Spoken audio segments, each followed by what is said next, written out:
সাপ আছে, আমার এদিকে চলে আয়, আমি আমার মা দেবীর কাছে সব কিছু উদার করে দেবো। আয় আয় অষ্টকোটি নাগ, আয়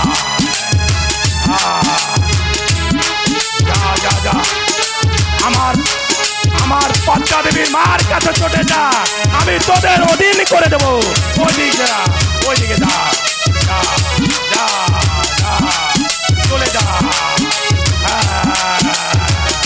যা যা, আমার মেয়ে পদ্মা দেবীর অধীনে হয়ে যা, চলে যা, যা।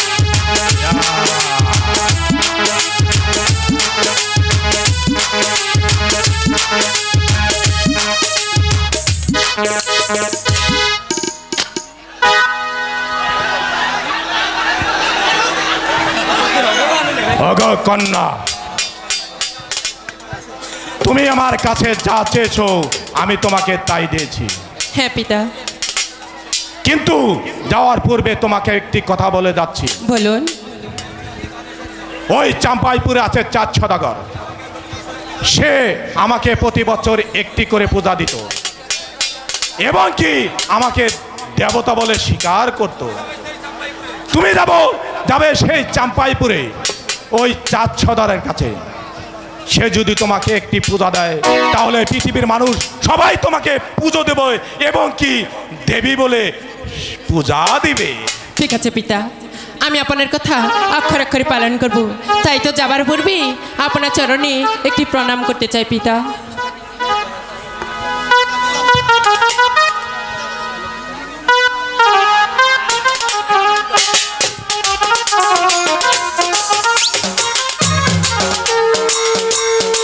ঠিক আছে কন্যা, তাহলে আমি এখন আসি। ঠিক আছে পিতা। ঠিক আছে, যা।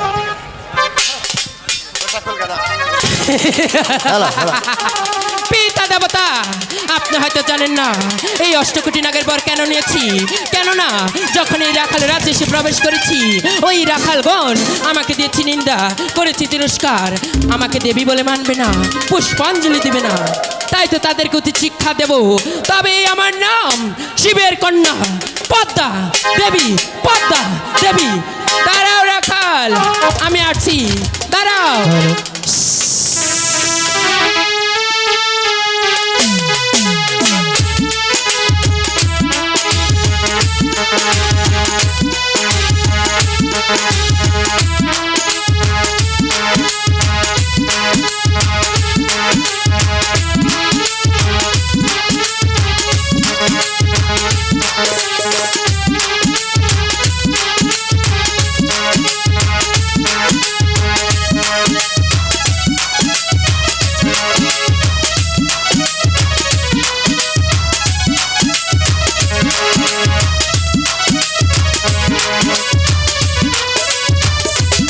হ্যালো।